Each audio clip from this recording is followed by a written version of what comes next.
Hi viewers. మనం ఈరోజు quantitative యాప్టిట్యూడ్లో time and distance, కాలము మరియు దూరం గురించి డిస్కస్ చేద్దాం. సో ఇందులో కూడా మొదటగా మనం ఏంటంటే ఎలాంటి క్వశ్చన్స్ అడుగుతాడో చూద్దాం, తర్వాత దానికి రిలేటెడ్ కంటెంట్ మనం చూద్దాం. సో ఫస్ట్గా చూసుకుంటే సో మనకు ఈ కాలము మరియు దూరంలో సో మనకు బేసిక్ క్వశ్చన్స్ వచ్చేసి ఈ కన్వర్షన్స్ ఉంటాయి. సో ఎలా అంటే మనకు జనరల్గా ఎలా ఇస్తుండంటే కిలోమీటర్ పర్ అవర్ ఇస్తుంటాడు.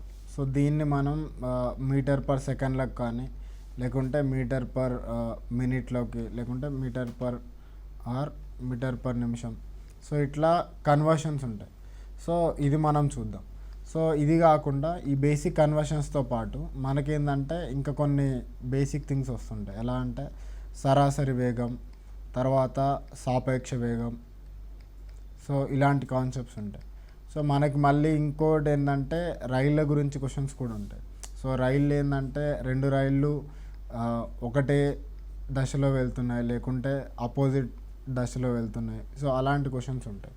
సో ఇంకా కొన్ని ఏముంటాయంటే ఒక రైలు ఒక మనిషిని ఇంత టైంలో క్రాస్ చేసింది. సో ఆ రైలు స్పీడ్ ఇస్తాడు, తర్వాత ఆ రైలు యొక్క ఎంత వేగంలో వెళ్తుందని అడుగుతాడు. లేకుంటే ఆ రైలు యొక్క పొడవు అడుగుతాడు. సో లేకుంటే రైలు ఒక కరెంటు పోల్ని ఇంత టైంలో దాటుతుంది, సో దానికి కరస్పాండింగ్ క్వశ్చన్స్ అడుగుతాడు. సో లేకుంటే మనకు రెండు రైళ్ళ గురించి ఇలా అయినా అడగవచ్చు. లేకుంటే మనకి పడవల గురించి క్వశ్చన్స్ ఉంటాయి. సో ఈ పడవల గురించి క్వశ్చన్స్ ఏముంటాయంటే ఒక పడవ నిశ్చలమైన నీటిలో ఇంత వేగంతో వెళ్తుంది, సో ఆ ప్రవాహ వేగం ఇస్తాడు. సో పడవ నిశ్చల నీళ్ళు ఉన్నప్పుడు ఆర్ నిశ్చలంగా ఉన్నప్పుడు ఇంత స్పీడ్తో వెళ్తుంది. అదే ప్రవాహంతో ఉన్నప్పుడు అది కొంచెం యాడ్ అయ్యి ఇంకొంచెం ఒకటే డైరెక్షన్లో వెళ్తే కొంచెం ఎక్కువ స్పీడ్తో వెళ్తుంది. సో అలాంటప్పుడు ఈ దశలో వెళ్ళినప్పుడు టైం ఎంత పడుతుంది, ఒకవేళ ప్రవాహ దిశకి ఎదురుగా వెళ్ళినప్పుడు ఎంత టైం పడుతుంది. సో ఇలాంటి క్వశ్చన్స్ ఉంటాయి. సో మనం ప్రతి ఈచ్ అండ్ ఎవ్రీ టాపిక్ మీద కొంచెం డీటెయిల్డ్గా డిస్కస్ చేద్దాం. సో మనకు బేసిక్గా తెలవాల్సింది ఏంటంటే మనకు యూనిట్స్ తెలియాలి. సో మనకు 1 కిలోమీటర్ అంటే ఏమని రాస్తాం, జనరల్గా 1000 మీటర్స్ రాస్తాం. సో నెక్స్ట్ మనకి 1 అవర్ అంటే నథింగ్ బట్ మనం ఏం రాస్తాం, 60 నిమిషాలు. ఇంకేం రాస్తాం, 1 నిమిషం ఈజ్ ఈక్వల్ టు 60 సెకండ్లు. సో మనం ఈ రెండింటిని కలిపితే మనకేమొస్తుంది, 1 అవర్ ఈజ్ ఈక్వల్ టు 3600 సెకండ్లు. సో ఇవి. సో అంటే ఇవన్నీ ఎందుకు రాస్తున్నాం అంటే ఒక క్వశ్చన్లో మనకి 1 కిలోమీటర్ బై 1 అవర్ అని ఉందనుకోండి. సో దీన్ని ఏమని రాస్తాం, 1 కిలోమీటర్ అంటే 1000 మీటర్స్ బై 1 అవర్ అంటే ఎంత, 60 నిమిషాలు. సో మనం ఇది ఇంకా ఫర్దర్ స్ప్లిట్ చేస్తే 50/3 మీటర్ పర్ నిమిషాలు వస్తుంది. అంటే మనం ఎప్పుడైనా ఒకటి గుర్తుపెట్టుకోండి, 1 కిలోమీటర్ పర్ గంట అట్లా ఇచ్చినప్పుడు, లేకుంటే కిలోమీటర్ పర్ అవర్ ఇచ్చినప్పుడు సో 50/3 మీటర్ పర్ నిమిషాలు ఉంటుంది. ఇదొకటి. సో దీన్నే మనం రివర్స్లో రాస్తే ఏమని రాస్తాం, 1 metre per minute or metre per నిమిషం is equal to 3/50 kilometre per hour అట్లా. సో రివర్స్లో, సో రివర్స్ అండ్ స్ట్రైట్ రెండు గుర్తుండాలి. సో నెక్స్ట్ ఏంటంటే 1 కిలోమీటర్ పర్ అవర్ అని ఇచ్చినప్పుడు, లేకుంటే 1 kmph అండి దాని మీనింగ్. సో kmph అన్నా కిలోమీటర్ పర్ 1 అవర్ అన్నా అన్నీ సేమే. సో ఇందులో ఏముంటుంది, కిలోమీటర్ అంటే మీటర్స్లోకి రాయండి. ఇక్కడ టైంని ఎందులో కన్వర్ట్ చేసాం, మనం నిమిషాల్లో కన్వర్ట్ చేసాం కదా, సెకండ్లలో రాసాం అనుకోండి 3600 సెకండ్లు వస్తుంది. సో దీన్ని మనం ఇంకా సింప్లిఫై చేస్తే ఏమొస్తుందంటే 5/18 మీటర్ పర్ సెకండ్ అని వస్తుంది.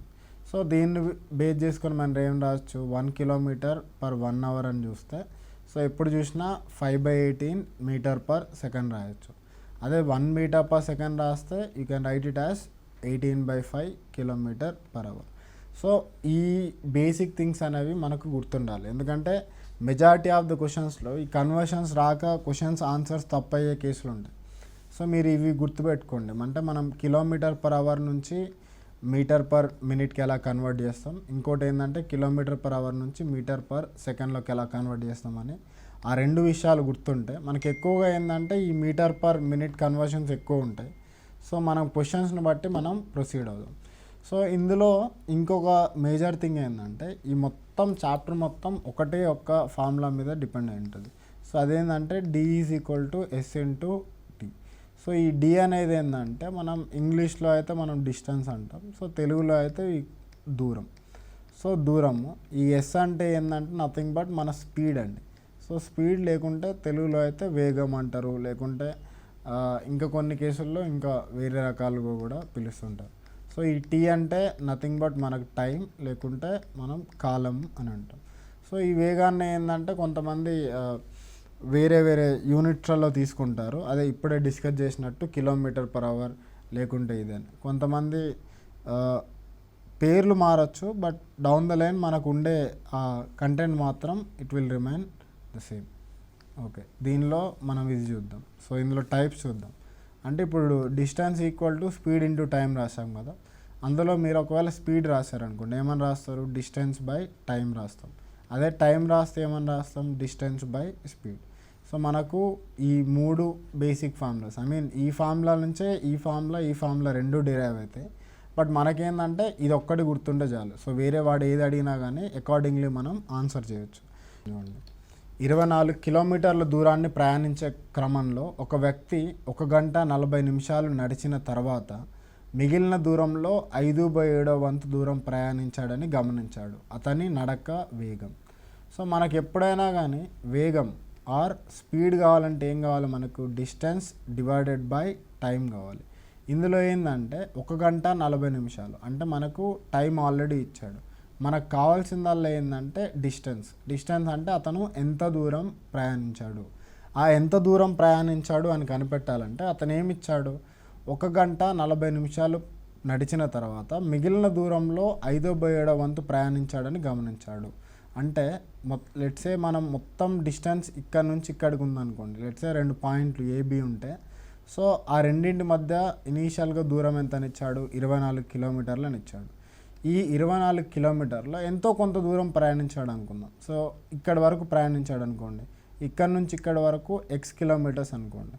మొత్తం ఎంత, 24 కిలోమీటర్లు. అందులో x అయిపోతే మిగిలిన దూరం ఎంత, ఈ 24 మైనస్ x కిలోమీటర్. సో వాడు క్లియర్గా ఏమంటున్నాడంటే ఆ 1 గంట 40 నిమిషాల తర్వాత మిగిలిన దూరంలో 5/7 వంతు ప్రయాణించాడు. అంటే అతను ప్రయాణించిన దూరం ఎంత, x ఈక్వల్ టు మిగిలిన దూరంలో 5/7 వంతు. మిగిలిన దూరం ఎంత, 24 మైనస్ x కదా. ఈ 24 మైనస్ xలో 5/7 వంతు అంటే 5 × 5/7. సో అతను ప్రయాణించిన దూరం ఈక్వల్ టు మిగిలిన దూరం ఇంటూ 5/7 వంతు. దీన్ని మీరు ఏంటంటే ఇటు క్రాస్గా మల్టిప్లై అయ్యండి, ఏమొస్తుంది, 7x is equal to 120 minus 5x. So ఇది కూడా ఇటు తీసుకొస్తే 12x, ఐ మీన్ ఈ మైనస్ 5x ఇటు తీసుకొస్తే 12x equal to 120, x is equal to 10 kilometres వస్తుంది. సో మనకు అతను ప్రయాణించిన దూరం వచ్చింది. సో మనకు దూరం ఆర్ డిస్టెన్స్ వచ్చేసి 10 కిలోమీటర్స్. సో తర్వాత ఏమిచ్చాడు, నడక వేగం అని అడుగుతున్నాడు.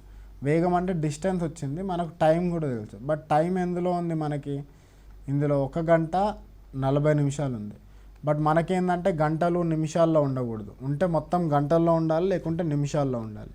అప్పుడు ఏం చేస్తారు, ఈ 1 గంటను అంతే ఉంచి 40 నిమిషాలు అంటే ఎన్ని గంటలు, 40/60 గంటలు. సో మీరు దాన్ని ఇంకొంచెం సింప్లిఫై చేస్తే 1 + 2/3 అంటే 5/3 గంటలు వస్తుంది. సో మనకు కావాల్సిన స్పీడ్ కావాలంటే ఏం చేస్తాం, సింపుల్గా డిస్టెన్స్ ఎంత 10 కిలోమీటర్లు బై టైం ఎంత 5/3 గంటలు. సో ఇది మీరు సింప్లిఫై చేస్తే ఇది 5 1s and 5 2s కాబట్టి 6 కిలోమీటర్లు పర్ గంట వేగం వస్తుంది. సో 6 కిలోమీటర్లు పై గంట అంటే మనకు సింపుల్గా రెండవ ఆప్షన్. అంటే ఇందులో వాడు ట్విస్ట్ చేయడానికి ట్రై చేసింది ఏంటంటే ఈ ఒక్క ఈక్వేషన్ ఫార్మింగ్ దగ్గర. సో మీరు ఒక్కసారి ఆడు ప్రయాణించిన దూరం ఈక్వల్ టు ఇది అని ఒక ఈక్వేషన్ వేస్తే మనకు కరస్పాండింగ్ డిస్టెన్స్ వస్తుంది. సో వాడు టైం ఆల్రెడీ ఇచ్చాడు, ఓన్లీ థింగ్ ఏంటంటే మనం దాన్ని గంటల్లో కన్వర్ట్ చేసాం. తర్వాత స్పీడ్ అంటే సింపుల్గా డిస్టెన్స్ బై టైం వేసి మన ఆన్సర్ మనకి వస్తుంది.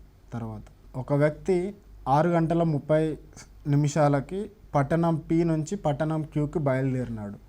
అతను 90 కిలోమీటర్లు పర్ గంట వేగంతో 2 గంటల 30 నిమిషాలు ప్రయాణించాడు. ఆ తర్వాత వేగంని 50 కిలోమీటర్లు పర్ గంటకి తగ్గించాడు. ఆ పట్టణంల మధ్య దూరం 345 కిలోమీటర్లు అయితే అతను పట్టణం క్యూకి ఎప్పుడు చేరాడు.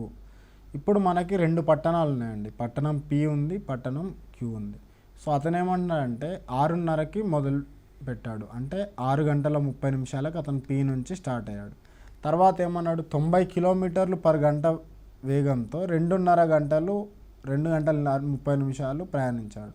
సో వాడు మొదలు స్టార్ట్ అయినప్పుడు అతని స్పీడ్ వచ్చేసి 90 కిలోమీటర్ పర్ గంట. సో తర్వాత 2.5 గంటలు, సో 2.5 గంటలు ప్రయాణించాడు. ఈ ప్రయాణించిన తర్వాత అతని స్పీడ్ సరే లెట్సే మధ్యలో ఒక పాయింట్ ఆర్ దగ్గరకు వచ్చాడు అనుకుందాం. ఈ పాయింట్ ఆర్ దగ్గర నుంచి స్పీడ్ ఎంత తగ్గించాడు, ఎంతకు తగ్గించాడు, 50 కిలోమీటర్ పర్ గంట. సో 90తో స్టార్ట్ అయిన వాడు అతని స్పీడ్ ఇక్కడికి వచ్చేసరికి ఏమైందంటే 50కి తగ్గిపోయింది. సో 50 కిలోమీటర్లు పర్ గంట. సో అతను రిమైనింగ్ డిస్టెన్స్ ట్రావెల్ చేశాడు. మనం ఇందులో మొదట కనుక్కోవాల్సింది ఏంటంటే మధ్యలో 90 కిలోమీటర్లు పర్ గంటతో 2.5 గంటలు వచ్చాడు కదా, ఎంత డిస్టెన్స్ వచ్చాడో మనం కనిపెట్టాలి. సో మనకు ఇంతకుముందు చెప్పినట్టు distance equal to speed into time. ఇక్కడ స్పీడ్ ఎంత 90 కిలోమీటర్లు పర్ గంట ఇంటూ టైం ఎంత, టైం అంటే 2.5 అవర్స్ కదా. సో 2 + ½ an hour చేస్తే మనకు 5/2 అవర్స్ వస్తుంది. సో 20 కిలోమీటర్ పర్ గంట ఇంటూ 5/2 గంట. సో ఈ గంట క్యాన్సిల్ అయిపోతుంది. మనకు 90 × 5/2 అంటే ఎంత వస్తుంది, 225 కిలోమీటర్లు వస్తుంది. బట్ మనకు మొత్తం ఉన్న ఇదెంత, మొత్తం 2 పట్టణాల మధ్య దూరం 345 కిలోమీటర్లు అన్నాడు. అంటే మనకి ఇక్కడ నుంచి ఇక్కడికి వచ్చేసరికి అతను ఆ 2.5 గంటల్లో 225 కిలోమీటర్లు అయిపోయాయి. సో మొత్తం ఎంత, మొత్తం వచ్చేసి 345. ఈ 345లో ఈ 225 పోతే మనకు మిగిలిన దూరం ఎంత, ఇక్కడ నుంచి ఇక్కడికి మొత్తం 345లో తీసేయండి, తీసేస్తే మీకు 120 కిలోమీటర్లు వస్తుంది. సో ఈ 120 కిలోమీటర్లని అతను ఏ వేగంతో వెళ్ళాడు, 50 కిలోమీటర్లు పర్ గంట వేగంతో వెళ్ళాడు. అంటే ఇక్కడ నుంచి ఇక్కడికి అతనికి పట్టిన సమయం ఎంత, సో అతనికి పట్టిన సమయం టీ తీసుకుంటే అది వచ్చేసి 120/50. సో మీరు ఇది చేస్తే 12/5 గంటలు వస్తుంది. దీన్ని మీరు కొంచెం స్ప్లిట్ చేసుకొని రాసుకుంటే 2/5 గంటలు వస్తుంది. లేకుంటే మీరు ఏమని రాయొచ్చు అంటే 2 గంటలు ప్లస్ ఇది 2/5 గంట కదా. సో 2/5 గంటలు ఏంటంటే వాడు ఆన్సర్లు నిమిషాల్లో కూడా ఉన్నాయి. సో ఈ నిమిషాల్లో ఉన్నాయి కాబట్టి ఇంటూ 60 చేయండి. సో అప్పుడు మీకు సింపుల్గా 2 గంటల ఇది సింప్లిఫై చేస్తే 24 నిమిషాలు వస్తుంది. సో 2 గంటల 24 నిమిషాలు వచ్చిన తర్వాత వాడు అడుగుతుంది ఏంటిది, అతను పట్టణం క్యూకి ఎప్పుడు చేరాడు. పట్టణం క్యూకి ఎప్పుడు చేరాడంటే సో అతనికి మొదట స్టార్ట్ అయింది 6 గంటల 30 నిమిషాలకి ప్లస్ ఈ మధ్యలో టైం ఎంత పట్టింది 2 గంటల 30 నిమిషాలు ప్లస్ మళ్ళీ లాస్ట్లో ఇక్కడ నుంచి ఇక్కడికి రావడానికి ఎంత సమయం పట్టింది, ఈ 2 గంటల 24 నిమిషాలు. సో మీరు ఇది మొత్తం కలిపితే ఇది 9, ఇది 2/24 అంటే 11 గంటల 24 నిమిషాలకి అతను చేరాడు.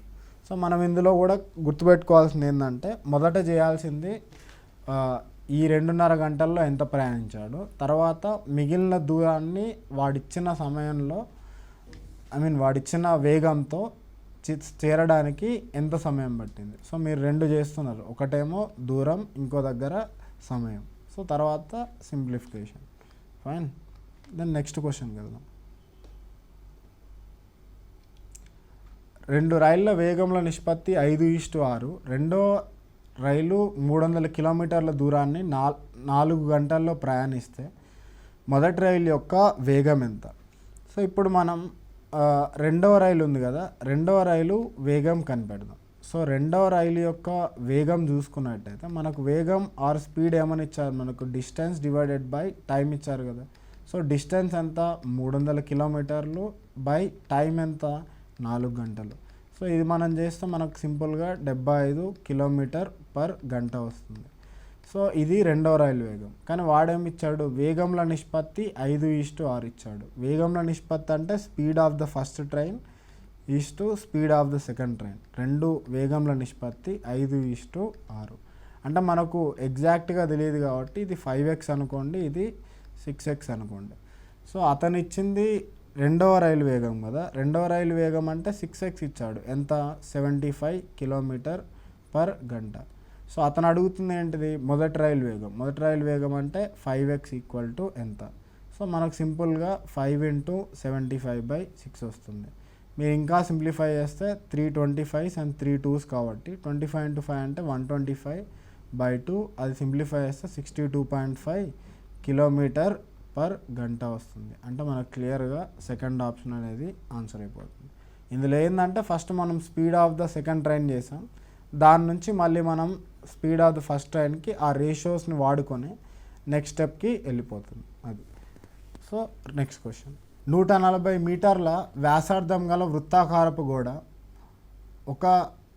గోడ మీద ఒక మోటార్ సైక్లిస్ట్ 54 కిలోమీటర్లు పర్ గంట వేగంతో 2 రౌండ్లు ప్రయాణించడానికి ఎంత సమయం పడుతుంది? ఒక వృత్తాకారపు గోడ, ఇది వృత్తాకారపు గోడ అనుకోండి. సో ఆ గోడ యొక్క వ్యాసార్థం ఇచ్చాడు, వ్యాసార్థం R వచ్చేసి 140 మీటర్లు. సో అతను ఏమంటున్నా అంటే ఈ లెట్సే ఇక్కడ స్టార్ట్ అయ్యాడు అనుకోండి, అతను మొత్తం ఆ గోడ చుట్టూ 1 రౌండ్ తర్వాత 2 రౌండ్లు, సో ఇట్లా 2 రౌండ్లు వేయడానికి ఎంత సమయం పడుతుంది అన్నాడు. సో ఎంత సమయం పడుతుందంటే మనం ఇంతకుముందు చూసినట్టు సమయం అంటే ఏమని ఇచ్చాం, డిస్టెన్స్ బై స్పీడ్. సో అతను ఎంత దూరం ప్రయాణించాడు, ఎంత స్పీడ్తో ప్రయాణించాడని చూడాలి. స్పీడ్ అంటే మనకు ఆల్రెడీ 54 కిలోమీటర్లు పర్ గంట ఇచ్చారు. సో మనం ఆన్సర్ ఎందులో ఉంది, సెకండ్లలో ఉంది కాబట్టి మనం ఏం చేయాలంటే ఈ కిలోమీటర్ పర్ గంటని మీటర్ పర్ సెకండ్లో కన్వర్ట్ చేయాలి.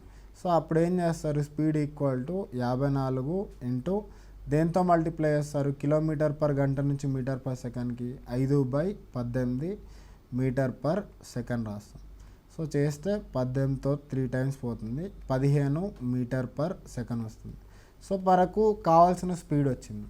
మనకు ఫైండ్ అవుట్ చేయాల్సింది ఓన్లీ ఒక డిస్టెన్స్ ఒకటి కనిపెడితే సరిపోతుంది. సో డిస్టెన్స్ అంటే అతను సర్క్యులర్ గోడ మీద వెళ్తున్నాడు, వృత్తాకారపు గోడ. ఈ వృత్తాకారపు గోడ మీద ఇది మొత్తం అంటే నథింగ్ బట్ వృత్తం చుట్టుకొలత. సో వృత్తం చుట్టుకొలత ఆర్ సర్కంఫరెన్స్ సి అని చూసుకుంటే ఆ చుట్టుకొలత అని రాసుకోండి. సో ఆ చుట్టుకొలత వచ్చేసి ఎంత, 2π × r. సో వృత్తం చుట్టుకొలత 2πr కాబట్టి ఎంత వస్తుంది, 2 × π అంటే 22/7, రేడియస్ ఆర్ ఆ వ్యాసార్థం ఎంత 140. సో 2 టైమ్స్ చేస్తే ఎంత వస్తుంది, 20. సో వచ్చేసి మనకి 880 మీటర్స్ వస్తుంది. బట్ అతను అన్నాడు 2 రౌండ్లు అన్నాడు. 2 రౌండ్లు అంటే డిస్టెన్స్ ఎంత వస్తుంది, 1 రౌండ్ వేయడానికి 880, 2 రౌండ్లు అంటే 2 × 880. దీన్ని ఏం సింప్లిఫై చేయకండి, ఇంతే ఉంచండి. అతను అడిగింది ఏంటిది, టైం కదా. సో టైం అంటే డిస్టెన్స్ బై స్పీడ్. డిస్టెన్స్ వచ్చేసి 2 × 880 మీటర్స్ బై స్పీడ్ వచ్చేసి 15 మీటర్ పర్ సెకండ్. సో ఈ మీటర్స్ క్యాన్సిల్ అయిపోతుంది. సో తర్వాత 5తో చేస్తే 5 3s, తర్వాత 5 17s 85, 30 మిగులుతుంది కాబట్టి 6. సో మనకి 332 6 × 2 అంటే 340 352. సో 352/3 సెకండ్స్ వస్తుంది. మీరు ఇంకా సింప్లిఫై చేస్తే సో 3తోని 117 టైమ్స్ పోతుంది, పక్కన 1/3 ఉంటుంది. సో ఆ 1/3ని కూడా సింప్లిఫై చేస్తే 0.33 సెకండ్స్ వస్తుంది. సో నథింగ్ బట్ మన 4th ఆప్షన్. ఇక్కడ ఏంటంటే నార్మల్ క్వశ్చన్స్కి ఈ క్వశ్చన్కి డిఫరెన్స్ ఏంటంటే జనరల్గా అయితే మనకు స్పీడ్ కన్వర్షన్ అనేది చాలా నార్మల్ థింగ్. ఇక్కడ ఎక్స్ట్రా ఏమి ఇచ్చాడంటే అది వృత్తాకారపు గోడని ఇవ్వడం వల్ల మీరు దాని చుట్టుకొలత చేయాల్సి వస్తుంది. నార్మల్గా డిస్టెన్స్ ఇస్తే పర్లేదు, దూరం ఇస్తే, కానీ ఇక్కడ వృత్తాకారపు గోడ అనేసరికి చుట్టుకొలత కోసం మీకు ఈ 2πr అనే ఫార్ములా కూడా తెలిసి ఉండాలి. ఆ ఫార్ములా తెలిసిన తర్వాత 2 సార్లు కాబట్టి 2 × 880, తర్వాత రిమైనింగ్ అంతా మన రెగ్యులర్ ప్రాసెస్లోనే జరుగుతుంది. సో తర్వాత క్వశ్చన్, ఒక వ్యక్తి కొంత దూరాన్ని కొంత వేగంతో ప్రయాణించాను. అతను 3 కిలోమీటర్లు పర్ గంట ఎక్కువ వేగంతో వెళ్ళి ఉంటే 4 గంటల్లో ప్రయాణం పూర్తయ్యేది. ఒకవేళ 2 కిలోమీటర్లు పర్ గంట తక్కువ వేగంతో వెళ్ళి ఉంటే 8 గంటలు పట్టేది. అతను ప్రయాణించిన దూరం ఎంత? ఇక్కడ మీరు ఒక పాయింట్ అబ్జర్వ్ చేస్తే అతను మొదటి దానిలో కొంచెం ఎక్కువ వేగంతో వెళ్తే 4 గంటలు పట్టింది, సెకండ్ టైంలో కొంచెం తక్కువ వేగంతో వెళ్తే 8 గంటలు పట్టింది. బట్ అతను గుర్తుంచుకోవాల్సిన ఫ్యాక్ట్ ఏంటంటే 2 కేసుల్లో అతను ప్రయాణించిన దూరం అనేది సేమ్. సో మనకు దూరం అంటే ఏంది, స్పీడ్ ఇంటూ టైం. ఇక్కడ ఏంటంటే 2 కేసుల్లో ప్రయాణిస్తున్న దూరం అనేది సేమ్ కాబట్టి మనం ఏమని రాయొచ్చు అంటే S1T1 = S2T2 అని రాయొచ్చు. ఇప్పుడు ఫస్ట్ కేసులో స్పీడ్ ఎంత మనకు తెలియదు, కానీ ఏమంటున్నాడు 3 కిలోమీటర్లు పర్ గంట ఎక్కువ వేగంతో. అంటే మనం ఏమనుకుందామంటే సో మామూలు స్పీడ్ లేకుంటే మామూలు ఒరిజినల్ వేగం వచ్చేసి అతని ప్రయాణం చేసిన దూరం అడిగాడు, మామూలు వేగం వచ్చేసి మనం ఎస్ అనుకున్నాం. సో అనుకుంటే ఫస్ట్ దానిలో ఏమన్నాడు 3 km/గంట ఎక్కువ వేగం, అంటే స్పీడ్ ఎంత అవుతుంది S+3 అవుతుంది. సో టైం ఎంత ఇచ్చాడు 4 గంటలు అన్నాడు. సో 4 రాసుకోండి. సెకండ్ కేసులో ఏమన్నాడు 2 km/గంట తక్కువ వేగం, అంటే స్పీడ్ ఎంత S-2. సో ఎంత టైం పట్టేది అన్నాడు 8 గంటలు. సో 4తో అంటే ఇది 2 సార్లు పోతుంది.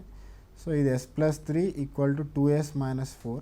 సో సింప్లిఫై చేస్తే మనకి S = 7 km/గంట వస్తుంది. సో స్పీడ్ అనేది 7 km/గంట కాబట్టి మనకు వాడు స్పీడ్ అడగట్లేదు, వాడు అడుగుతుంది ఏంటిది డిస్టెన్స్ అడుగుతున్నాడు. డిస్టెన్స్ అడిగితే మీరు సింపుల్గా స్పీడ్ ఇంటూ టైంకి వెళ్ళిపోండి. సో స్పీడ్ ఇంటూ టైం అంటే మీరు ఐదర్ S1T1కి వెళ్ళొచ్చు, లేకుంటే S2T2 కైనా వెళ్ళొచ్చు. ఇప్పుడు మీరు S1T1కి వెళ్ళారనుకోండి, అప్పుడు ఎంత వస్తుంది డిస్టెన్స్ S+3 × 4 కదా ఈ కేసులో డిస్టెన్స్. S+3 అంటే 7+3 × 4 ఎంత మనకు స్పష్టంగా 40 కిలోమీటర్లు అనేది మన ఆన్సర్ అవుతుంది. ఒకవేళ నాకు ఇది నచ్చలేదు, నేను S-2 × 8 వేస్తా అన్న అప్పుడు కూడా సేమ్ ఆన్సరే వస్తుంది. ఎందుకంటే S-2 ఎంత 7-2 × 8, ఇక్కడ కూడా మీకు సేమ్ 40 కిలోమీటర్లు వస్తుంది. మీరు ఒక్కటే గుర్తుపెట్టుకోవాల్సింది ఏంటంటే ఈ 2 కేసులలో అతను ట్రావెల్ చేస్తున్నది సేమ్ డిస్టెన్స్ కాబట్టి సో S1T1 = S2T2 వేస్తాం. అదే ఆ దూరం ఏదైతే ఉందో S1T1 = S2T2 వేసి దాని నుంచి మనం సింప్లిఫై చేస్తాం. వాడు ఒకవేళ వేగం వరకే అడుగుంటే ఇక్కడ వరకు చేసి ఆపేయచ్చు, బట్ వాడు దూరం కూడా అడుగుతున్నాడు కాబట్టి ఒక్క స్టెప్ ఎక్స్ట్రా చేయాల్సి వస్తుంది. అది తర్వాత ఒక రైలు వెళ్ళినప్పుడు వేగం దాని తిరుగు ప్రయాణం వేగం కంటే 30% ఎక్కువ. వెళ్ళడానికి మరియు తిరిగి రావడానికి గమ్యస్థానంలో 1 గంట ఆగడానికి మొత్తం కలిపి 16 గంటలు టైం పడుతుంది. ఆ రైలు ప్రయాణం చేసిన మొత్తం దూరం 900 కిలోమీటర్లు అయితే తిరుగు ప్రయాణంలో రైలు వేగం ఎంత? ఇప్పుడు అతను ఏమంటున్నాడు తిరుగు ప్రయాణ వేగం కంటే 30% ఎక్కువ. ఏది వెళ్ళినప్పుడు వేగం అంటే ఇప్పుడు మనం చూసుకుంటే ఇప్పుడు 2 ప్రదేశాలు ఉన్నాయి అనుకోండి, ఆ 2 ప్రదేశాల మధ్య ఆ దూరం వచ్చేసి మనం D అనుకుందాం. సో ఈ D అనుకుంటే సో అతను ఏమంటున్నాడు వెళ్ళే అప్పుడు ఒక స్పీడ్తో వెళ్తున్నాడు, రిటర్న్ వచ్చేటప్పుడు ఇంకో స్పీడ్తో వెళ్తున్నాడు. కానీ ఏమంటున్నాడు తిరుగు ప్రయాణం వేగం కంటే 30% ఎక్కువ. అంటే ఈ తిరుగు ప్రయాణం అప్పుడు స్పీడ్ అనేది మనం S అనుకుంటే ఇప్పుడు అనేది ఏంది 30% ఎక్కువ అన్నాడు కదా, అప్పుడు 130% S అవుతుంది. లేకుంటే మనం 13/10 S అని రాయొచ్చు. తర్వాత చూస్తే వాడేమంటున్నాడు వెళ్ళడానికి తిరిగి రావడానికి మరియు గమ్యస్థానంలో 1 గంట ఆగడానికి మొత్తం కలిపి 16 గంటల సమయం పడుతుంది. ఈ 16 గంటల్లో ఈ 1 గంట ఆగడం తీసివేస్తే మనకు మిగతా రావడానికి పోవడానికి ఎంత టైం పడుతుంది 15 గంటలు టైం పడుతుంది. సో ఇంకేమన్నాడు రైలు ప్రయాణం చేసిన మొత్తం దూరం వచ్చేసి 900 కిలోమీటర్లు అన్నాడు. సో ఈ 900 కిలోమీటర్లకి ఇప్పుడు 15 గంటలు పట్టింది. సో 900 కిలోమీటర్లకి 15 గంటలు పట్టిందంటే స్పీడ్ అనేది ఏంటంటే సేమ్ లేదు. ఇప్పుడు ఇటు వెళ్తుంది కదా, ఇటు వెళ్తున్నప్పుడు ఎంత డిస్టెన్స్ కవర్ చేసింది D డిస్టెన్స్, స్పీడ్ ఎంత 13/10 S. సో అంటే ఫస్ట్ పట్టిన టైం ఎంత పోవడానికి డిస్టెన్స్ బై తర్వాత స్పీడ్ ఎంత 13/10 S. తర్వాత ఏమన్నాడు సెకండ్ కేసులో T2 సెకండ్ టైంలో ఇది చేయాలంటే అదెంత వస్తుంది same distance D by speed ఎంత S వస్తుంది. ఎందుకంటే పోయేటప్పుడు 13/10 Sతో వెళ్ళాడు, రివర్స్ వచ్చేటప్పుడు మాత్రం Sతో వచ్చాడు. బట్ టోటల్ టైం ఎంత పడినట్టు ఆ రెస్ట్ తీసేస్తే 15 గంటలు. సో అంటే ఇంకో కేసు ఏమి ఇచ్చాడు అతను ఆ రైలు ప్రయాణం చేసిన మొత్తం దూరం 900. మొత్తం దూరం అంటే వెళ్ళేటప్పుడు ఒక 450 అందులో సగం, వచ్చేటప్పుడు 450. అంటే ఆ డిస్టెన్స్ D వచ్చేసి 450 వేసుకోవచ్చు మీరు. సో ఎంత వస్తుంది అప్పుడు 450 ఈ 10 పైకి వస్తే × 10/13 × S. సో ఇక్కడ వచ్చేసి 450/S. సో బట్ ఈ 2 సమయాల్ని కలిపితే మనకు ఎంత రావాలి, మనకు వచ్చేసి ఆన్సర్ అనేది 15 గంటలు రావాలి. సో అది మీరు సింప్లిఫై చేయండి. So 4500/13S + 450 by S equal to ఎన్ని గంటలు, 15 గంటలు. సో మీరు ఇంకా సింప్లిఫై చేస్తే 450 కామన్ వస్తుంది బై ఎస్. సో మీకు 1/13 ప్లస్ 1 ఉంటుంది వచ్చేసి 15. సో మీరు సింప్లిఫై చేస్తే 15తో ఇది 30 సార్లు పోతుంది. సో మీరు ఇంకా సింప్లిఫై చేస్తే ఈ ఎస్ అటు పోతుంది. ఎస్ వచ్చేసి 30 ఇంటూ ఇక్కడ ఎంత అంటే 1 + 1/13 ఉంది కదా, 14/13, లేకుంటే 420/13 వస్తుంది. ఓకే, సో దీని తర్వాత నెక్స్ట్ క్వశ్చన్ చూద్దాం. సో నెక్స్ట్ క్వశ్చన్ ఏముందంటే, సో ఒక రైలు వెళ్ళినప్పుడు వేగం దాని తిరుగు ప్రయాణ వేగం కంటే 30% ఎక్కువ. సో వెళ్ళడానికి మరియు తిరిగి రావడానికి గమ్యస్థానంలో 1 గంట ఆగడానికి మొత్తం కలిపి 16 గంటల సమయం పడుతుంది. ఆ రైలు ప్రయాణం చేసిన మొత్తం 450 కిలోమీటర్లు అయితే తిరుగు ప్రయాణంలో వేగం, ఆ రైలు యొక్క వేగం ఎంత? ఇప్పుడు 900 కిలోమీటర్లు అనేది ఆ రైలు ప్రయాణం చేసిన మొత్తం దూరం. అంటే ఒక ప్లేస్ ఏ నుంచి ఇంకో ప్లేస్ బికి సో ఇటు వెళ్ళింది, మళ్ళీ తర్వాత రివర్స్ వచ్చింది. సో మొత్తం రైలు ప్రయాణం చేసిన మొత్తం దూరం 900 అంటే, సో వెళ్ళడానికి అందులో సగం వెళ్ళి ఉంటుంది కదా, సో 450 కిలోమీటర్లు. సో రివర్స్ వచ్చినప్పుడు అంటే ఇటు వెళ్ళినప్పుడు 450, ఈ రివర్స్ వచ్చినప్పుడు కూడా 450, ఎందుకంటే సగం సగం. ఎందుకంటే ఒకవేళ సగం సగం లేకుంటే వాడు స్పెసిఫై చేస్తాడు. అంటే ఇప్పుడు నువ్వు హైదరాబాద్ నుంచి విజయవాడ వెళ్ళి మళ్ళీ విజయవాడ నుంచి హైదరాబాద్ వస్తున్నావు అంటే సో డిస్టెన్స్ అనేది సేమే, జనరల్గా చేంజ్ అవ్వదు.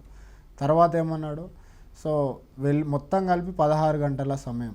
ఈ 16 గంటల్లో వెళ్ళడానికి రావడానికి సమయం ఉంది, అది కాకుండా 1 గంట ఆగడానికి. సో ఈ గంట ఆగడం తీసేసామనుకోండి, అప్పుడు మనం టోటల్ మొత్తం సమయం ఎంత ఉంటుంది, అప్పుడు ఈ గంట తీసేస్తే 15 గంటలు ఉంటుంది.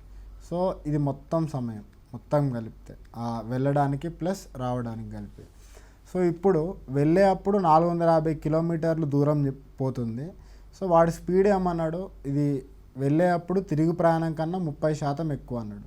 ఇప్పుడు అంటే తిరుగు ప్రయాణం అప్పుడు ఒక ఎస్ స్పీడ్తో వెళ్ళింది అనుకోండి, సో వెళ్ళే అప్పుడు ఎంత 30% ఎక్కువ, అంటే 130% ఆఫ్ ఎస్తో వెళ్తుంది. లేకుంటే మనం ఏమని రాయొచ్చు అంటే 13/10 ఎస్ అని రాయొచ్చు. సో ఇక్కడ ఏంటంటే మొత్తం సమయం 15 గంటలు. అంటే మీనింగ్ ఏంటంటే, so time from A to B, అంటే ఏ నుంచి బీకి వెళ్ళడానికి, plus time from B to A, ఈ మొత్తం టైం వచ్చేసి 15 గంటలు అన్నట్టు. ఏ నుంచి బీకి మనకు తెలిసినట్టే టైం అనేది డిస్టెన్స్ బై స్పీడ్ అన్నట్టు. సో డిస్టెన్స్ ఎంత, ఏ నుంచి బీకి 450 బై స్పీడ్ ఎంత 13/10 ఎస్, ప్లస్ బి నుంచి ఏకి డిస్టెన్స్ ఎంత 450 బై స్పీడ్ ఎంత మళ్ళీ ఎస్, ఈక్వల్ టు 15. సో మీరు తర్వాత సింప్లిఫై చేస్తే 15తోనే, సో ఇక్కడ కామన్ ఏం తీయచ్చు, 450/s కామన్ తీస్తే మనకు మిగిలేది ఎంత 1/13/10 ఉంటుంది, అది 10/13 + 1 వస్తుంది, ఈక్వల్ టు 15. సో 15తో చేస్తే ఇది 30 టైమ్స్ పోతుంది. ఇది క్రాస్ మల్టిప్లై చేస్తే ఎస్ ఈక్వల్ టు 30 ఇంటూ ఇది సింప్లిఫై చేస్తే ఎంత వస్తుంది అంటే 23/13 వస్తుంది. సో లేకుంటే మీరు ఏమని రాయొచ్చు అంటే దీన్ని 23 × 30 అంటే 690/13 కిలోమీటర్లు పర్ గంట రాయొచ్చు. సో మనకు ఆన్సర్ ఇచ్చేటప్పుడు ఏంటంటే దీన్ని ఇంకొక స్టెప్ ఎక్స్ట్రా రాశాడు, ఏమని, సో 13తో చేస్తే 690 ఎన్నిసార్లు పోద్ది, 13తో 5 టైమ్స్ పోద్ది కదా 65, మళ్ళీ ఎంత మిగిలింది 40 మిగిలింది. 40 అంటే 3 సార్లు పోతుంది, 13 3 39 కాబట్టి. సో 53 1/13 కిలోమీటర్లు పర్ గంట ఉంటుంది. అంటే మన ఆన్సర్ ఎంత, స్పష్టంగా మూడో ఆప్షన్ అనేది మన ఆన్సర్. సో అట్లా ఇందులో ఏంటంటే ఒక కాన్సెప్ట్ గుర్తుపెట్టుకోవాల్సింది ఏంటంటే up and down same distance travel చేస్తున్నాడు, అదొకటి. సో సెకండ్ కాన్సెప్ట్ ఏంటంటే ఆ మొత్తం సమయంలో అతను ఆగిన సమయం తీసేస్తే మనకు 15 గంటలు. సో అది ఏ నుంచి బీకి వెళ్ళడానికి ప్లస్ బి నుంచి ఏకి రావడానికి అని గుర్తుపెట్టుకుంటే చాలు. సో ఇంకా అది కాకుండా మనకి ఏం అవసరం ఉంటుంది. ఒక వ్యక్తి కారులో 150 కిలోమీటర్లు, రైల్లో 400 కిలోమీటర్లు, మోటార్ సైకిల్పై 50 కిలోమీటర్లు ప్రయాణించాడు. దీనికి 9 గంటల సమయం పట్టింది. రైలు వేగం మోటార్ సైకిల్ వేగానికి 4 రెట్లు మరియు కారు వేగానికి 2 రెట్లు అయితే రైలు వేగం ఎంత? సో రైలు వేగం కదా, మనం ఏమనుకుందామంటే స్పీడ్ ఆఫ్ ద రైల్ అనుకుందాం. So equal to motor cycle వేగానికి 4 రెట్లు అంటే speed of the motorcycle కదా, ఎం అని రాసుకుందాం. ఎన్ని రెట్లు, 4 రెట్లు అన్నాడు కదా, ఇంటూ 4 వేసుకోండి, ఈజ్ ఈక్వల్ టు ఇంకేమన్నాడు కారు వేగానికి 2 రెట్లు అంటే కార్ అంటే speed of the car SC తీసుకోండి, దానికి 2 రెట్లు అంటే ఇంటూ 2. సో అతనే అడుగుతుంది ఏంటంటే రైలు వేగం అంటే స్పీడ్ ఆఫ్ ద రైల్ ఎంత అని అడుగుతున్నాడు. సో కార్లో 150, రైల్లో 400, మోటార్ సైకిల్పై 50తో వెళ్తూ 9 గంటలు టైం పట్టింది. అంటే time for car plus time for rail plus time for next ఏంటది మోటార్ సైకిల్ టోటల్ వచ్చేసి ఎంత 9 గంటలు పట్టింది.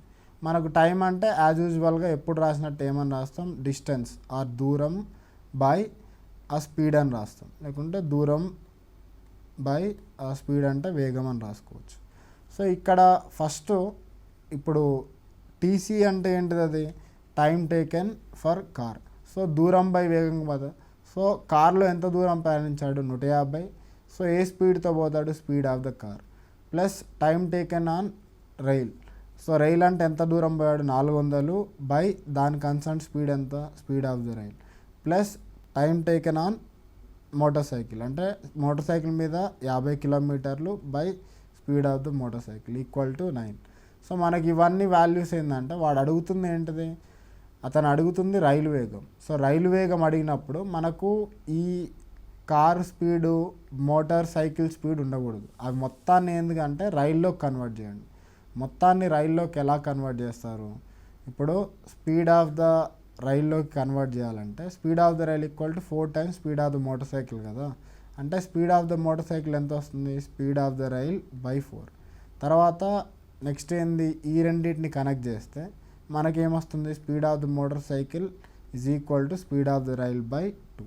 సో ఇవి రెండు ఇక్కడ సబ్స్టిట్యూట్ చేయండి, ఏమొస్తుంది 150 by speed of the rail by 2 plus 400 by speed of the rail as it is ఉంచండి plus 50 by motorcycle speed ఎంత, speed of the rail by 4 equal to 9.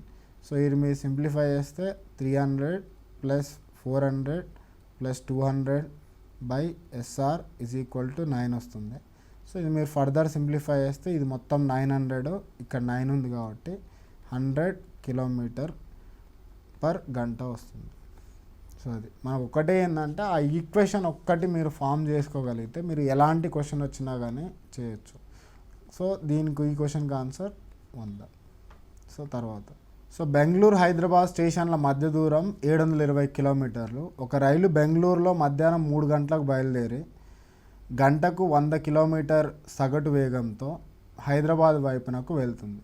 మరొక రైలు హైదరాబాద్లో మధ్యాహ్నం 2:30 గంటలకు బయలుదేరి గంటకు 120 కిలోమీటర్ల సగటు వేగంతో బెంగళూరు వైపునకు వెళ్తున్నది. సో అయితే రెండు రైళ్ళు కలిసినప్పుడు సమయం. ఇలాంటి క్వశ్చన్స్ వచ్చినప్పుడు ఏంటంటే మనకు ఒక చిన్న కాన్సెప్ట్ యూజ్ అవుతుందండి. ఆ చిన్న కాన్సెప్ట్ ఏంటంటే సాపేక్ష వేగం. సో ఆ సాపేక్ష వేగం అనేది ఏంటంటే ఒకటి గుర్తుపెట్టుకోవాల్సింది, ఇప్పుడు రెండు వస్తువులు ఒకటే డైరెక్షన్లో, ఒకటి ఎక్స్ స్పీడు ఒకటి వై స్పీడ్తో వెళ్తున్నాయి అనుకోండి. సో ఆ ఒకటే డైరెక్షన్లో వెళ్ళినప్పుడు ఆర్ ఒకే దశలో వెళ్ళినప్పుడు సాపేక్ష వేగం వచ్చేసి ఎక్స్ మైనస్ వై. ఇక్కడ మనం ఏంటంటే by default X greater than Y అని తీసుకుంటున్నాం. తర్వాత అదే రెండు వస్తువులు అపోజిట్ డైరెక్షన్లో వెళ్ళాయి, ఒకటి ఎక్స్ ఒకటి వై. సో ఇలాంటి సందర్భాల్లో సాపేక్ష వేగం is equal to X plus Y. So మనం జనరల్గా అయితే ఏమని రాస్తాం, దూరం ఈజ్ ఈక్వల్ టు కాలం ఇంటూ వేగం అని రాస్తాం జనరల్గా అయితే. బట్ ఇలా ఎప్పుడైతే రెండు వస్తువులు కానీ రెండు రైళ్ళు కానీ కార్లు కానీ ఏదైనా కానీ ఇన్వాల్వ్ అయినప్పుడు మనకు సాపేక్ష వేగం అనే కాన్సెప్ట్ యాడ్ అవుతూ ఉంటుంది. సో అలాంటప్పుడు ఏం చేస్తామంటే ఆ దూరం ఈజ్ ఈక్వల్ టు కాలం ఇంటూ వేగం అని రాసాం కదా, కాలం సేమ్ ఉంచండి, వేగం బదులు ఏంటంటే సాపేక్ష వేగం తీసుకోవాల్సి వస్తుంది. సో ఈ సాపేక్ష వేగాన్ని ఏంటంటే ఇంగ్లీష్లో we call it as relative speed. So ఈ రిలేటివ్ స్పీడ్ని మనం ఆర్ఎస్ అని రాసుకున్నాం. సో ఇట్లా మనం జనరల్గా అయితే distance equal to speed into time రాసినప్పుడు ఇట్లా సాపేక్ష వేగం వచ్చిన ప్రతిసారి distance equal to relative speed into time రాద్దాం. సో అలా రాస్తే మన క్వశ్చన్స్ ఏంటంటే మనకు తొందరగా చేయొచ్చు. సో సాపేక్ష వేగం కనుక్కోవడానికి ఒకటే ఏంటంటే అవి ఒకటే దిశలో వెళ్తున్నాయా లేకుంటే అపోజిట్ దిశలో వెళ్తున్నాయా అనేది మనం కనిపెట్టాలి. సో దాన్ని బట్టి మనం క్వశ్చన్స్ చూద్దాం. ఇప్పుడు ఇది బెంగళూరు అనుకోండి, ఇది హైదరాబాద్ అనుకోండి. ఈ రెండింటి మధ్య దూరం ఎంత, 720 కిలోమీటర్లు. సో దీనిలో అతను ఏమన్నాడు, బెంగళూరులో మధ్యాహ్నం 3 గంటలకి. సో ఇక్కడ 3 గంటలు మధ్యాహ్నం కాబట్టి 3 PM అనుకుందాం. తర్వాత ఏ స్పీడ్తో వెళ్తుంది ఇది, 100 km/గంట స్పీడ్తో వెళ్తుంది ఇటు. ఇంకోటి ఏమన్నాడు, హైదరాబాద్లో నుంచి మధ్యాహ్నం 2:30కే బయలుదేరిందంట. సో ఇది ఏ స్పీడ్తో వెళ్తుంది, 120 km/గంట స్పీడ్తో వెళ్తుంది. సో తర్వాత మీరు చేయాల్సింది ఏంటంటే, ఇది ఎప్పుడు స్టార్ట్ అయింది, 2:30 సో ఇది 3 గంటలకి. సో ఇది 2:30 PM, ఇది 3 కాబట్టి ఫస్ట్ ఏంటంటే ఒక 3 o'clockకి ఇది ఎక్కడ ఉంటుందో చూద్దాం.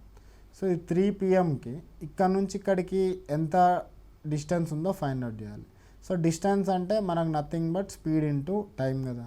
స్పీడ్ ఎంత, 120 km/గంట ఇంటూ టైం ఎంత, ½ an hour ఆర్ ½ గంట. అంటే ఎంత వస్తుంది మనకు, 60 కిలోమీటర్లు వస్తుంది. సో ఇక్కడ నుంచి ఇక్కడికి 60 కిలోమీటర్లు వచ్చిన తర్వాత ఇప్పుడు ఇక్కడ టైం 3 అయింది, ఇక్కడ టైం 3 అయింది. సో ఈ టైం ఈక్వల్ అయిపోయిన తర్వాత రెండు ఇటు, ఇదేమో ఇటు వెళ్తుంది, ఇదేమో ఇటు వస్తుంది. మధ్యలో ఏదో ఒక పాయింట్ దగ్గర కలుసుకుంటాయి. సో ఆ మధ్యలో ఏ పాయింట్ దగ్గర కలుసుకుంటాయి, ఏ టైంకి కలుసుకుంటాయి అని అడుగుతున్నాడు. సో మనం ఇందులో చేయాల్సిన ఒకటి ఏంటంటే, మొత్తంలో 60 కిలోమీటర్లు అయిపోయింది కాబట్టి 720లో మిగిలిన దూరం ఎంత ఉంటుంది, 660 కిలోమీటర్లు ఉంటుంది. సో మనం ఇక్కడ ఒకటేమో 100 స్పీడ్తో పోతుంది, ఇంకొకటేమో ఇక్కడ నుంచి వెళ్ళేది 120 స్పీడ్తో వెళ్తుంది. కాబట్టి మనం చేయాల్సింది ఏంటంటే, రెండు ఆబ్జెక్టులు ఏ డైరెక్షన్లో వెళ్తున్నాయి, ఇక్కడ అపోజిట్ డైరెక్షన్లలో వెళ్తున్నాయి. సో ఇట్లా అపోజిట్ డైరెక్షన్లో వెళ్ళిన ప్రతిసారి ఏమని తీసుకోవాలి మిమ్మల్ని, దూరం ఈక్వల్ టు ఆ సాపేక్ష వేగం ఇంటూ కాలం. సో ఆ దూరం అనేది 660 కిలోమీటర్లు ఈక్వల్ టు సాపేక్ష వేగం. అపోజిట్ డైరెక్షన్ కాబట్టి మనం సాపేక్ష వేగం ఆ రిలేటివ్ స్పీడ్ ఏం తీసుకుంటాం, యాడ్ చేస్తామా సబ్ట్రాక్ట్ చేస్తామా, సింపుల్గా యాడ్ చేస్తాం. అంటే 100 + 120 చేస్తే 220 km/గంట వస్తుంది. ఇది ఇందులో సబ్స్టిట్యూట్ చేయండి. సో 220 km/గంట ఇంటూ కాలం. సో మనం ఇది సింప్లిఫై చేస్తే ఎంత వస్తుంది, కిలోమీటర్స్ పోతాయి. సో 220 అంటే 3, ఈ గంటలు అడిపోతే కాలం వచ్చేసి 3 గంటలు. ఈ 3 గంటలు అనేది ఎక్కడి నుంచి, ఆ 3 గంటలు 3 PM దగ్గర నుంచి 3 గంటలు. సో అంటే ఎంత అవుతుంది, 6 PM అవుతుంది. 6 PM అంటే సాయంత్రం 6 గంటలకి. సో మనకు ఆప్షన్ 2 అనేది ఆన్సర్ అవుతుంది. సో మనం ఇందులో ఒక కాన్సెప్ట్ చేసింది ఏంటంటే, రెండింటిది టైం ఈక్వల్ చేసాం. 3 PM, ఇక్కడ కూడా 3 PM. ఎందుకంటే అదే టైంలో రెండు ఒకదాని వైపు ఇంకొకటి అపోజిట్ డైరెక్షన్లో వస్తున్నాయి కాబట్టి, సో అక్కడి వరకు ఎంత డిస్టెన్స్ ట్రావెల్ చేసిందో ఫైండ్ అవుట్ చేసి, ఆ రిమైనింగ్ ఏదైతే దూరం ఉందో ఆ దూరాన్ని ఆ సాపేక్ష వేగం కాన్సెప్ట్ వాడి మనం చేసాం. సో నెక్స్ట్ క్వశ్చన్ చూద్దాం. ఒక మోటార్ కార్ 70 km/గంట వేగంతో మొదలై ప్రతి 2 గంటలకి 10 km/గంట వేగాన్ని పెంచుకుంటుంది. కారు 360 కిలోమీటర్ల దూరాన్ని ప్రయాణించడానికి పట్టే కాలం. ఇప్పుడు ఇది ఇంకా ఈజీ క్వశ్చన్ అండి. 70 km/గంట కదా. సో ప్రతి 2 గంటలకి 10 km/గంట వేగం పెంచుకుంటుంది. అంటే మొదటి 2 గంటల్లో ఎంత దూరం ప్రయాణిస్తుంది, 70 km/గంట ఇంటూ 2 గంటలు వేస్తే 140 కిలోమీటర్లు అవుతుంది. సో ఈ 2 గంటల తర్వాత ఏం కావాలి, దాని వేగం అనేది 10 km/గంట పెరగాలి. సో 70 km/గంట ఉన్నది, ఇప్పుడు ఎంత అవుతుంది, 80 km/గంట అవుతుంది. సో ఇప్పుడు కూడా ఒక 2 గంటలు ట్రావెల్ చేసింది అనుకుందాం. అప్పుడు ఎంత వస్తుంది మనకి, 160 కిలోమీటర్లు వస్తుంది. అంటే మొత్తం ఎంత ట్రావెల్ చేసింది ఇప్పటికే, ఇది 140, ఇది 160 అంటే 300 కిలోమీటర్లు అయిపోయింది మనకి ఇప్పటికి. సో ఈ 300 కిలోమీటర్లు అయిపోయింది, బట్ మనకి ఇంకా డెస్టినేషన్ చేరలేదు. ఎందుకంటే మొత్తం 360 కిలోమీటర్లు చేయాలి. అంటే ఇప్పుడు ఇంకెంత డిస్టెన్స్ మిగిలింది, 60 కిలోమీటర్లు మిగిలింది. సో ఈ 60 కిలోమీటర్లు స్పీడ్ అనేది ఎవ్రీ 2 గంటలకి 10 పెరుగుతుంది కాబట్టి 70 నుంచి 80కి వచ్చింది. 80 నుంచి ఏమవుతుంది, 90 km/గంట అవుతుంది. సో ఈ 90 km/గంటతో 60 కిలోమీటర్లు జర్నీ చేయాలంటే దానికి పట్టే టైం ఎంత, 60/90. సో మనకు చేస్తే 2/3 గంట వస్తుంది. లేకుంటే 2/3 × 60 చేస్తే మనకి 40 minutes వస్తుంది. సో అంటే మొత్తం టైం ఎంత పట్టినట్టు, స్పష్టంగా మీరు చూసుకుంటే ఇక్కడ 2 గంటలు, ఇక్కడ 2 గంటలు, మళ్ళీ ఇక్కడ 40 నిమిషాలు. సో మొత్తం ఎంత, 4 గంటల 40 నిమిషాలు పట్టింది. సో అంటే మనకు ఆప్షన్ వచ్చేసి 3. సో అట్లా మన సింపుల్గా ఏంటంటే 2 గంటలకి స్పీడ్ పెరుగుతుందని ఒక్కటి గుర్తుపెట్టుకుంటే చాలు. అది తర్వాత ఏ అండ్ బి మరియు స్టేషన్ల మధ్య దూరం 390 కిలోమీటర్స్. ఒక రైలు స్టేషన్ ఏ వద్ద 10 AM-కి 65 km/గంట వేగంతో బయలుదేరి స్టేషన్ బి వైపు ప్రవేశిస్తుంది. వేరొక రైలు స్టేషన్ బి వద్ద 11 AM-కి 35 km/గంట వేగంతో బయలుదేరి స్టేషన్ ఏ వైపు ప్రయాణిస్తుంది. అవి కలుసుకునే సమయం. ఇది మనం ఇంతకుముందు చేసిన ప్రశ్న రెండు ఒకటే టైప్. సో ఏబీల మధ్య దూరం ఇక్కడ కూడా ఎంత ఇచ్చాడు అతను, 390 కిలోమీటర్స్ ఇచ్చాడు. సో ఇటు నుంచి ఎప్పుడు స్టార్ట్ అయింది, 10 AM-కి స్టార్ట్ అయింది. అదే బి నుంచి ఏకి 11 AM-కి స్టార్ట్ అయింది. సో మనం చేయాల్సి ఇక్కడ నుంచి ఏ నుంచి వెళ్ళేదాని స్పీడ్ వచ్చేసి 65 km/గంట. అదే బి నుంచి వెళ్ళేదాని స్పీడ్ వచ్చేసి 35 km/గంట. సో మీరు ఇందులో చేయాల్సింది ఏంటంటే ఇది 10కి ఇది 11కి స్టార్ట్ అయింది కాబట్టి రెండు సమయాలని సేమ్ చేయాలి. అంటే గంటకి 65 కిలోమీటర్లు వేగంతో వెళ్తుంది. సో 11 గంటల వరకు, అంటే 10 గంటల నుంచి 11 గంటల మధ్య గంట సమయం ఉంది కదా. సో ఇది గంటకి 65 కిలోమీటర్లు అంటే ఈ గంటలో కూడా అది 65 కిలోమీటర్లు జర్నీ చేసి ఉంటుంది. సో మొత్తం 390 కిలోమీటర్లలో సో 65 కిలోమీటర్లు అయిపోతే మనకు మిగిలిన దూరం ఎంత, 325 కిలోమీటర్లు. సో ఈ 365 కిలోమీటర్లు. సో ఇక్కడ ఏంటంటే ఇటు నుంచి వెళ్ళేది 65 km/గంట పోతుంది. అదే ఇటు నుంచి వచ్చేది 35 km/గంట. బట్ రెండింటికి ఏంటంటే టైం అనేది సేమ్ 11 దగ్గర స్టార్ట్ అవుతుంది. సో మనం ఇక్కడ ఏం చేస్తామంటే సింపుల్గా మనకు ఇంతకుముందు చేసినట్టే డిస్టెన్స్ ఈక్వల్ టు రెండు ఆబ్జెక్ట్స్ ఇన్వాల్వ్ అయ్యాయి కాబట్టి రిలేటివ్ స్పీడ్ ఇంటూ టైం వేయండి. డిస్టెన్స్ వచ్చేసి ఎంత, 325 is equal to relative speed అంటే అపోజిట్ డైరెక్షన్ కదా. అప్పుడు ఏం చేస్తాం, 65 + 35 ఎందుకంటే x+y కదా. సో అది ఎంత వస్తుంది, 65 + 25 వేస్తే 100 km/గంట వస్తుంది. సో అది 100 రాయండి ఇంటూ టైం. సో అంటే ఈ సింప్లిఫై చేస్తే మనకు 325/100 లేకుంటే 3.25 గంట వస్తుంది. లేకుంటే 3 గంటలు, సో 0.25 అంటే 1/4 గంట కదా. సో 1/4 గంట అంటే నథింగ్ బట్ 15 minutes. సో ఈ 3 hours 15 minutes అనేది ఎప్పటి నుంచి, ఫ్రమ్ 11 o'clock నుంచి. సో 11 o'clockకి ఈ 3 గంటల 15 నిమిషాలు కలపండి. సో 11 + 3:15 14:15. బట్ రైల్వే ఫాలో అవ్వం కాబట్టి 2:15 PM అని డైరెక్ట్గా రాస్తాం. సో అట్లా. సో ఈ క్వశ్చన్ ఇంతకుముందు క్వశ్చన్ ఒకటే సేమ్. బట్ ఓన్లీ థింగ్ మనం చేయాల్సింది ఏంటంటే ఆ రెండింటి మధ్య ఈ గంట సేపట్లో ఎంత ప్రయాణించింది అని ఒక్కటి చూసుకుంటే సరిపోతుంది. సో మనకు మిగతా అంతా ఇమ్మెటీరియల్. సో తర్వాత క్వశ్చన్. సో ఏ మరియు బి అనే రెండు పట్టణాల మధ్య దూరం 510 కిలోమీటర్లు. ట్రైన్ T1 గంటకి 50 అండ్ ఏ నుంచి బి 245కి బయలుదేరి బి వైపు వెళ్తుంది. రైలు బండి గంటకు 60 కిలోమీటర్ల వేగంతో బి నుంచి 135కి బయలుదేరి ఏ వైపుకి వస్తున్న మరో బండి T2ని కలుస్తుంది. సో T2ని కలిసే టైంకి ఆ సమయానికి T1 ప్రయాణించిన దూరం ఎంత. ఇప్పుడు రెండు పట్టణాలు తీసుకోండి, ఇక్కడ ఏ ఇక్కడ బి. సో ఈ రెండు పట్టణాల మధ్య దూరం ఎంత, 510 కిలోమీటర్లు. సో T1 నుంచి వెళ్ళేదాని స్పీడ్ ఎంత, 50 km/గంట. తర్వాత బి నుంచి వెళ్ళేదాని వేగం ఎంత, సో దాని వేగం వచ్చేసి 60 km/గంట. సో తర్వాత ఏమంటున్నాడు, సో ఈ ఏ నుంచి స్టార్ట్ అయిందేమో 245కి స్టార్ట్ అయింది. అదే బి నుంచి స్టార్ట్ అయింది ఎప్పుడు స్టార్ట్ అవుతుంది, 135కి స్టార్ట్ అయింది. అతను ఏమన్నాడంటే T2ని కలిసే టైంకి T1 ప్రయాణించిన దూరం. సో ఈ ఫస్ట్ మనం చేయాల్సింది ఏంటంటే ఇది 135 ఇది 245 కదా. మనం ఫస్ట్ టైమ్స్ని ఈక్వల్ చేయాలి. అంటే 135 నుంచి 245 వరకు మధ్యలో ఉన్న టైం ఎంత చెప్పండి. So that is nothing but 1 hour 10 minutes.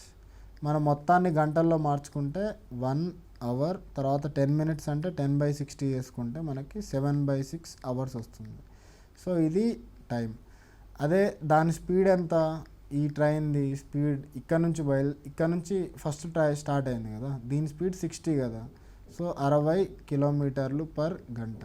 అంటే అది ప్రయాణించిన దూరం ఎంత, 60 × 7/6 అంటే మనకి ఎంత వస్తుంది, 70 కిలోమీటర్లు వస్తుంది.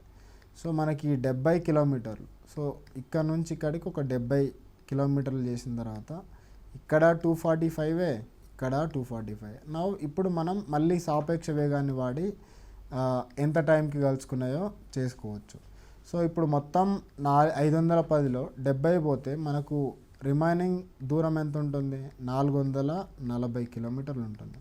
సో మనం ఏంటంటే distance equal to relative speed into time కాబట్టి డిస్టెన్స్ వచ్చేసి 440. ఆ రిలేటివ్ స్పీడ్ ఎంత? ఇది 50, ఇక్కడ నుంచి వచ్చేదాన్ని 60 కాబట్టి సో రెండింటిది 50 + 60 చేస్తే 110 వస్తుంది. సో 110 కిలోమీటర్ పర్ గంట ఇంటూ టైం. సో మనం ఇది సింప్లిఫై చేస్తే ఎంత వస్తుంది? ఇక్కడ కూడా కిలోమీటర్స్ ఉంటుందండి. సో 110 అంటే 4 టైమ్స్ పోతుంది. సో ఆ టైం వచ్చేసి మనకి 4 గంటలు వస్తుంది. సో ఈ 4 గంటలు వాడు అడుగుతుంది ఏంటిది? T2ని కలిసే సమయానికి T1 ప్రయాణించిన దూరం. సో అవి మధ్యలో ఎక్కడో కలుసుకుంటున్నాయి కదా. సో ఆ కలుసుకునే టైంకి ఎప్పుడు కలుస్తున్నాయి? ఈ 245 తర్వాత 4 గంటలకి. సో ప్రయాణించే T2ని కలిసే సమయానికి T1 ప్రయాణించిన దూరం అంటున్నాడు. సో T1 అనేది ఇక్కడ నుంచి స్టార్ట్ అవుతుంది కదా. సో ఇక్కడ నుంచి స్టార్ట్ అయినప్పుడు దాని స్పీడ్ ఎంత? 50 కిలోమీటర్లు పర్ గంట. సో అది 4 గంటల్లో ఎంత ప్రయాణిస్తుంది? సింపుల్గా మీరు చూసుకుంటే distance covered by train 1 equal to speed of train 1 into time ఎంత? మీరు స్పష్టంగా చూసుకుంటే 50 × 4 200 కిలోమీటర్లు వస్తుంది. సో ఇదే ప్రశ్నలో అతను ఏంటంటే T1 ప్రయాణించిన దూరం కాకుండా T2 ప్రయాణించిన దూరం కూడా అడగవచ్చు. ఒకవేళ T2 ప్రయాణించిన దూరం అడిగాడు అనుకోండి, అప్పుడు ఏం చేస్తారు? ఆల్రెడీ ఇక్కడ 70 కిలోమీటర్లు ప్రయాణించింది, అది కాకుండా ప్లస్ ఇక్కడ నుంచి ఇక్కడికి అంటే ఆ కలుసుకునే పాయింట్ దగ్గరికి ఎంతో కొంత ఈ 4 అవర్స్ కదా మధ్యలో టైము, అది దాని స్పీడ్ వచ్చేసి 60 కిలోమీటర్ పర్ గంట. సో అంటే 1 కిలోమీటర్ గంటకి 60 కిలోమీటర్లు పోతే 4 గంటలకు ఎంత పోతుంది? సో 60 × 4 240 అంటే నథింగ్ బట్ 310 కిలోమీటర్లు పోతుంది. సో అట్లా. సో మనం క్వశ్చన్ బట్టి మనం ప్రొసీడ్ అవుతాం అన్నట్టు. అది. సో వాడు ఇక్కడ చేసింది ఏంటంటే మనం ఇక్కడ వరకు సేమ్ అండి. ఈ టైంని కనిపెట్టేంత వరకు ఇది సేమ్ లాజిక్. ఆ టైంని కనిపెట్టిన తర్వాత ఒకటి ఎక్స్ట్రా స్టెప్ ఏంటంటే డిస్టెన్స్ కోసం స్పీడ్ ఇంటూ టైం వేసాం. సో ఫస్ట్ ట్రైన్కి అయితే first train speed into time, second ట్రైన్కి అయితే 70 ప్లస్ ఈ 240 ఎట్లా అంటే second train speed into time. So అట్లా. So according to the question మనం ప్రొసీడ్ అవుతాం. సో నెక్స్ట్, కుర్రవాడు గంటకు 5 కిలోమీటర్ల వేగంతో బడికి వెళ్తే 20 నిమిషాలు ఆలస్యంగా వెళ్తాడు. మరుసటి రోజు తన వేగాన్ని గంటకు కిలోమీటర్ పెంచుతాయి. సో గంటకు కిలోమీటర్ అంటే 5 వెళ్ళేది అతను 6 కిలోమీటర్లు పర్ గంట వెళ్తే 5 నిమిషాలు ఆలస్యంగా చేరుతాడు. సో అతని ఇంటికి మరియు బడికి మధ్యనున్న దూరం ఎంత? సో ఇలాంటి ప్రశ్నల్ని మనం 2 రకాల అప్రోచ్లలో చేయొచ్చండి. సో మొదటి రకంగా చూసుకుంటే బేసిక్ మెథడ్. బేసిక్ మెథడ్లో ఏంటంటే అతను ఏ స్పీడ్తో వెళ్ళినా ఏ టైంతో అదర్ లేట్ అయినా కానీ లేకుంటే ఎర్లీ అయినా కానీ అతను వెళ్ళేది అనేది ఒకటే దూరం, ఎందుకంటే ఇంటి నుంచి బడికే వెళ్తున్నాడు. సో అంటే మనకు డిస్టెన్స్ అనేది 2 కేసుల్లో సేమ్ అన్నట్టు. సో డిస్టెన్స్ అనేది సేమ్ ఉన్నప్పుడు మనం ఇంతకుముందు చూసినట్టు డిస్టెన్స్ అనేది స్పీడ్ ఇంటూ టైం ఇస్తాం. ఇక్కడ 2 డిస్టెన్స్లు సేమ్ కాబట్టి S1T1 = S2T2 అని రాయొచ్చు. ఫస్ట్ కేసులో స్పీడ్ ఎంత? 5 km/h, టైం ఎంత? 20 నిమిషాలు ఆలస్యంగా. అంటే మనకు నిర్దిష్ట సమయం అంటే యాక్చువల్ టైం తెలియదు కాబట్టి సో ఆ నిర్దిష్ట సమయాన్ని మనం ఏమనుకుందామంటే T అవర్స్ అనుకుందాం, లేకుంటే T మినిట్స్ అని తీసుకోండి. సో నిర్దిష్ట సమయాన్ని మనం T మినిట్స్ అని తీసుకుంటే సో అతను 20 నిమిషాలు ఆలస్యంగా అంటే టైం ఎంత ఉంటుంది? T + 20. సో ఇది నిమిషాలు కదా. సో ఈ నిమిషాలు మన గంటల్లోకి మారిస్తే /60 గంటలని రాయొచ్చు ఈక్వల్ టు. అదే రెండో కేసులో చూసుకుంటే ఏమొస్తుంది? స్పీడ్ ఎంత? స్పీడ్ కిలోమీటర్ పర్ గంట పెంచాడు కదా 6 ఇంటూ అయినా అంత పెంచినా కానీ అతను 5 నిమిషాలు ఆలస్యంగా వెళ్ళాడంట. అంటే అతను ఎంత టైం తీసుకున్నట్టు? T + 5 నిమిషాల్లో అయితే T + 5 నిమిషాల్లో ఆపచ్చు. పర్ గంటల్లో తీసుకుంటున్నాం కాబట్టి /60. ఇక్కడ గంటల్లో తీసుకోవాల్సిన అవసరం ఎందుకు వచ్చిందంటే ఆన్సర్ అనేది కిలోమీటర్లలో ఇచ్చాడు. సో కిలోమీటర్లలో ఇచ్చినప్పుడు ఇది మనం కిలోమీటర్ పర్ గంటలో ఉంది స్పీడ్ అనేది. సో ఇది కూడా గంటల్లో ఉంటే మనకు గంట క్యాన్సిల్ అయిపోయి మనకు కిలోమీటర్ మిగులుతుంది అది. సో మీరు సింపుల్గా సింప్లిఫై చేస్తే 60 అలాగ పోతుంది. మీరు సింపుల్గా మల్టిప్లై చేస్తే 5t + 100 = 60 + 30. సో ఇది తీసుకొస్తే t = 70 minutes అని వస్తుంది. సో మీరు మనకు కావాల్సింది ఏంటిది, మనకు కావాల్సింది రెండింటి మధ్య దూరం. సో దూరం అంటే డిస్టెన్స్. సో మీరు S1T1 అయినా తీసుకోవచ్చు, లేకుంటే S2T2 అయినా తీసుకోవచ్చు. ఇప్పుడు S1T1 తీసుకున్నారనుకోండి, ఏమొస్తుంది, 5 × t + 20 అంటే 90/60. సో నథింగ్ బట్ మనకు ఎంత వస్తుంది, ఇది 3 సార్లు, ఇది 2 సార్లు, 15/2 అంటే 7.5 kilometers వస్తుంది. అంటే ఇక్కడ రిమెంబర్ మనం 2 విషయాలు చేసాం. ఒకటేంది, speed into time, distance same కాబట్టి S1T1 S2T2 సేమ్ అని రాసాం. సో దాని నుంచి మనకు టీ అంటే నిర్దిష్ట సమయం, అంటే యాక్చువల్గా అతనికి ఇంటి దగ్గర నుంచి బడికి వెళ్ళడానికి 70 నిమిషాల టైం పడుతుంది. అది ఫస్ట్ ఫైండ్ అవుట్ చేసాం. సో ఆ టైం ఫైండ్ అవుట్ చేసిన తర్వాత డిస్టెన్స్ కావాలంటే ఆ స్పీడ్ ఇంటూ టైం వేసి మనకు అల్టిమేట్గా ఆన్సర్ తెచ్చుకున్నాం. ఇది ఒక మెథడ్. ఒకవేళ మీకు ఇది లెందీగా అనిపిస్తే ఇలాంటి క్వశ్చన్స్ చేయడానికి ఒక డైరెక్ట్ ఫార్ములా ఉంది. సో ఆ ఫార్ములా ఏందో చూద్దాం. సో ఈ ఫార్ములా అప్లై చేయడానికి మనకు 2 వేగాలు ఉండాలి. సో మనకు గుర్తుపెట్టుకోండి, ఎప్పుడైనా 2 వేగాలు ఉండాలి. ఇంకోటి ఏంటంటే ఆ సమయం ఉంది కదా, ఆ సమయాల మధ్య కొంచెం భేదం ఉండాలి. సో ఆ కాల భేదం ఉండాలి, ఆ టైం డిఫరెన్స్ అనేది.